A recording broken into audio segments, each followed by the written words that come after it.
মহিলারা ব্রা পরা এটা কোনো বিলাসিতা নয়, এটা তাদের নিজের ব্রেস্টকে রক্ষা করা। একটা সময় এই ব্রাটা বা বিশেষ করে বাংলাদেশের কথাই বলতেছি, প্রত্যন্ত অঞ্চলে তেমন একটা ব্যবহার হতো না, কিন্তু বর্তমান যুগের মেয়েরা এই ব্রাটা কিন্তু ব্যবহার করে, কিন্তু সঠিক নিয়মে সঠিক ব্রাটা কিন্তু সে নির্বাচন করতে পারে না, যার পরিপ্রেক্ষিতে উপকারের থেকে অপকারটা বেশি হয়। আগে জানতে হবে যে ব্রাটা আমরা কেন করি। ব্রাটা মূলত আমাদের ব্রেস্টকে সুরক্ষা দেওয়ার জন্য কিন্তু আমরা এটা পরে থাকি। এ ব্যাপারে কিছু গুরুত্বপূর্ণ আলোচনা করব। আসসালামু আলাইকুম রহমতুল্লাহি ওবারাকাতুহু। আমি ডাক্তার মীর শহীদুল ইসলাম। আমার চেম্বার শুভেচ্ছা 255, ঐতিহ্যবাহী শেখঘাট, সিলেট।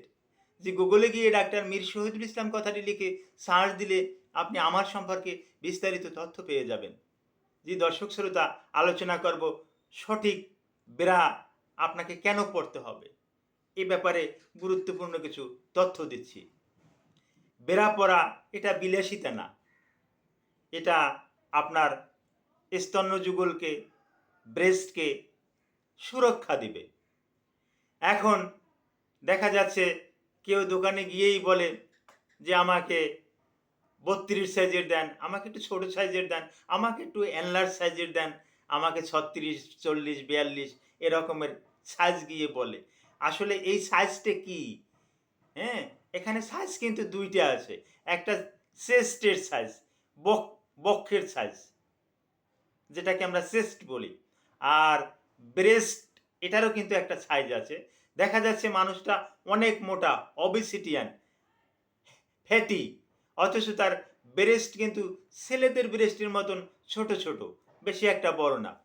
এখন সে যদি আহ, বড় বড় কাপের একটা বেড়া যদি পরে, তাহলে এটা কিন্তু কোনো কাজে আসবে না।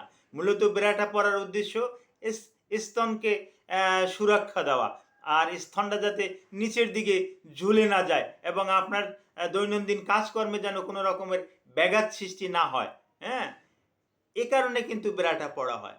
কিন্তু আপনি যদি এই ভুলভাল বলেন, তাহলে কিন্তু উপকারের থেকে কিন্তু অপকারটা বেশি। এখন একটা বেড়া কিভাবে নির্বাচন করবেন?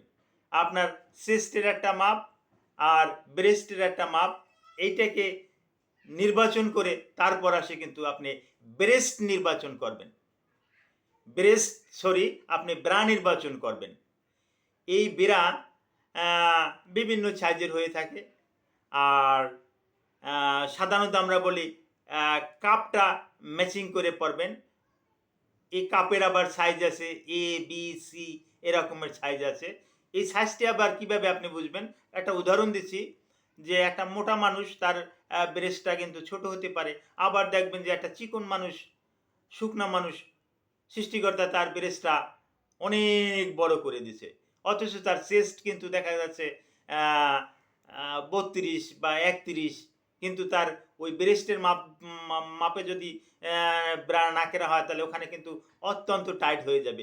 বেশি টাইট হয়ে গেলে ব্লাড সার্কুলেশনটা কিন্তু তারতম্য হবে, যার পরিপ্রেক্ষিতে আপনাকে কিন্তু এই A size, B size, C size এটা কিন্তু নির্বাচন করে তারপরে কিন্তু আপনাকে কিন্তু ব্রা পড়তে হবে। আর ব্রা আপনার এটা বিলাসিতা না, এটা আপনার আপনার দৈনন্দিন জীবনে কিন্তু এটা প্রয়োজন। আপনি ব্রাটা পড়লে আপনার বক্ষযুগল, আপনার ব্রেস্ট, এটা কিন্তু সুরক্ষা থাকে, এবং এখানে বিভিন্ন রকমের রোগ জড়তা আসে, সেই রোগ জড়তাও কিন্তু আসতে পারে না। আর বিশেষ করে ব্রা না পড়লে একটা সময় আছে ব্রেস্ট আস্তে আস্তে করে ঝুলে ঝুলে নিচের দিকে নামতে থাকে, এতটা নিচের দিকে নামতে থাকে যে কোথায় বক্ষ আর কোথায় নিপেল, হ্যাঁ, এর ভিতরে ডিস্টেন্স হয়ে যায়। মাপ দিয়ে দেখলে দেখা যাবে যে এখানে এখানে থাকার কথা, এখানে থাকার কথা, নিপেল এরিওলা এই জায়গাতে থাকার কথা, কিন্তু এখানে না থাইকা দেখা গেছে যে এই থোরাসিরিপের নিচে, অর্থাৎ 6 থেকে 7 ইঞ্চি নিচে ঝুলে গেছে। তো কাজেই আপনারা যখন বেড়া পড়বেন নির্দিষ্ট মাপের, আশা করি আমার এই ভিডিওটা যারা দেখবেন তারা একটু সচেতন হবেন এবং সঠিক নিয়মে বেড়া ব্যবহার করবেন। Thank you all.